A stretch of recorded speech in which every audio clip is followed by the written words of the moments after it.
Bonsoir, je vais lire un peu ce que Nicole avait préparé et donner peut-être quelques informations autour de la musique de cette galerie, parce qu'on a parlé beaucoup du texte, beaucoup de l'origine, beaucoup de tout ce qui était la recherche philologique et historique par rapport au texte avec les nouvelles trouvailles, mais on n'a pas parlé du tout de la musique.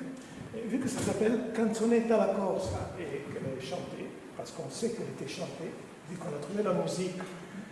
Et ce serait bien aussi d'avoir quelques petites informations sur comment on est arrivé à ce que vous allez entendre. Alors, Nicole nous dit ça. Et, Nicole n'est pas là en présence, mais elle le sera parce que le choix des extraits vidéo du spectacle centre effectivement sur sa présence. Alors, l'évocation de la quête du peuple hébreu, les suppliques répétées à la Vierge, à Dieu et à l'ange gardien intercesseur, les images revoyant à la Pietà, à la Vierge Sainte Femme, m'ont persuadé d'appréhender le lamento sopra cette galère comme une passion, un chemin de croix, une via crucis conduisant au calvaire. Et parce que la sémantique même du vocabulaire du lamento renvoie aux saintes lamentations, j'ai souhaité, pour répondre aux récitatives processionnaires, convoquer ceux des chants les plus représentatifs de la tradition liturgique de la messe des défunts et ceux de la tradition paraliturgique de la Semaine Sainte ou des messes votives. Donc, effectivement, dans la version finale que vous pourrez visionner quand la vidéo sera prête, le texte est parsemé et intercalé par des chants liés au vendredi saint, donc à la Semaine Sainte, de la tradition corse, mais aussi de la tradition latine, donc du chant grégorien, mais dans l'interprétation filtrée par l'interprétation traditionnelle de la liturgie corse. Aux parties vocales répondront de séquences instrumentales alternant en interaction le discours instrumental en grande partie improvisé.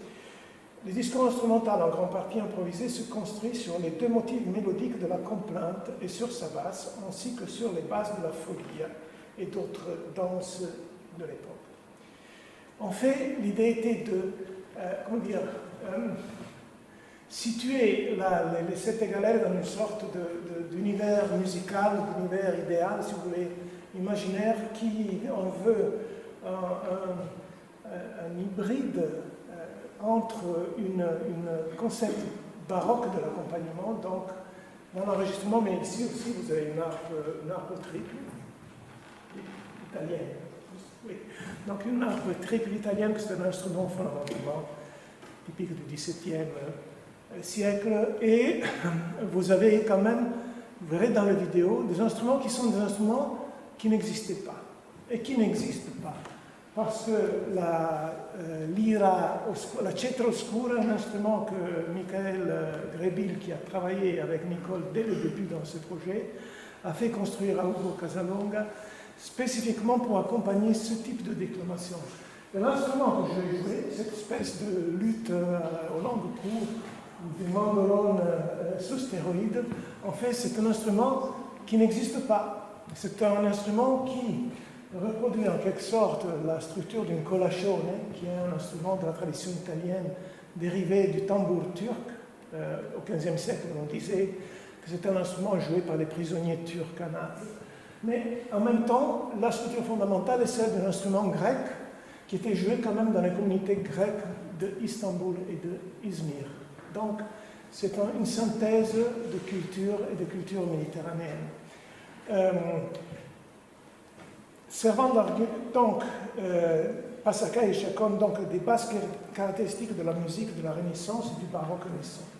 Servant l'argument de composition, mais encore de fondement harmonique pour la musique populaire, ces basses avec les arias constitueront l'essentiel du matériel instrumental, répondant ou soutenant les récitatifs et les pièces polyphoniques à trois voix.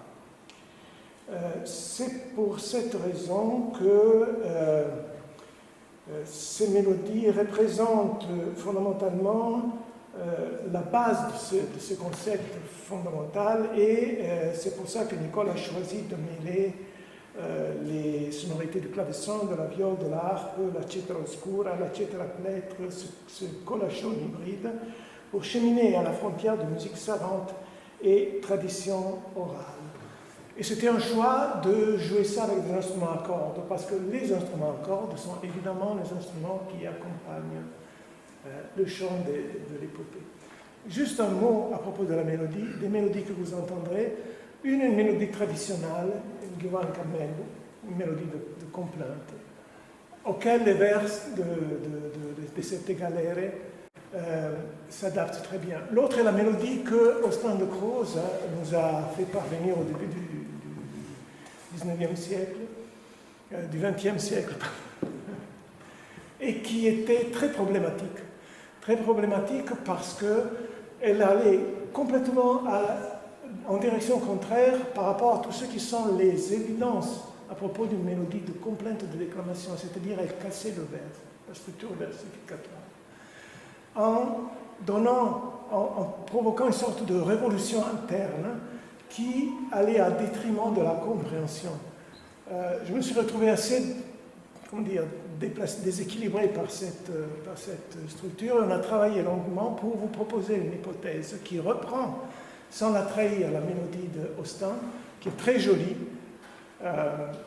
disons une mélodie classiquement, on dirait, du XVIIIe siècle, mais qui était adaptée pour être cohérente non seulement à l'accompagnement qui était constitué, même si on pense de savoir que les canzonettes à la Corse étaient accompagnées par le violon, mais aussi qui permet de redonner cette unité fondamentale que, comme on a vu, est la structure de base de toute forme de narration chantée. Alors, ce soir, on a un invité de luxe, c'est Dimitris, qui est flûtiste et qui va nous accompagner et nous conduire dans les folies. Voilà, merci. Et vous aurez donc des pièces live. On fait comme dans les concerts rock, il y a des pièces jouées en live et des projections de l'enregistrement. Merci.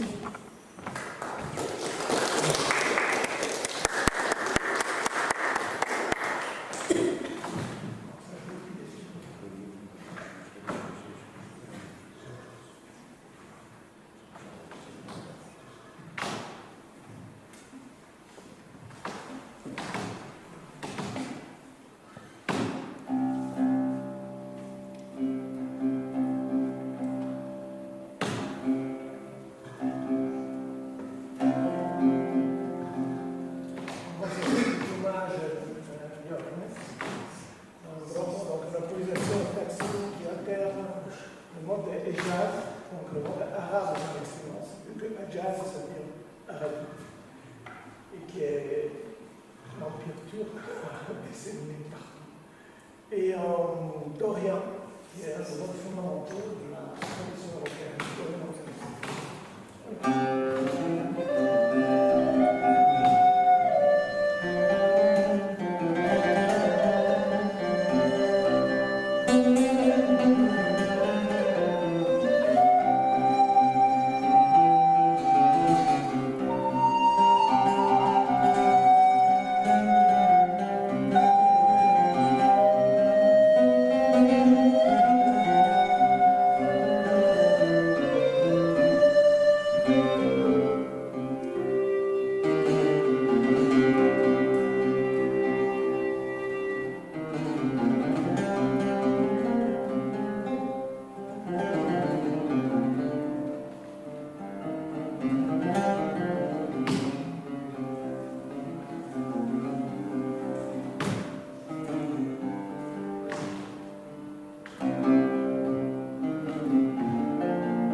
pas seulement au niveau de réfléchir, de chanter, de faire de la musique, mais tous ceux qui nous ont soutenus, disons, et supportés pendant qu'on était là lors de 3 résidences, et de beaucoup de travail, et beaucoup aussi de joie.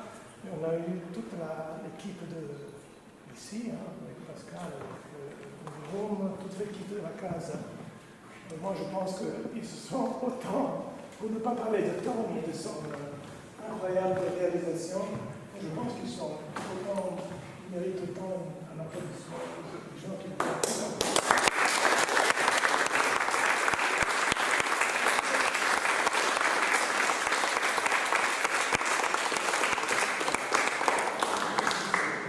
Je voudrais remercier aussi Nicole d'abord, et bonjour à elle, et qui a participé très activement à la scénographie, à toute la partie du spectacle, et aussi à toutes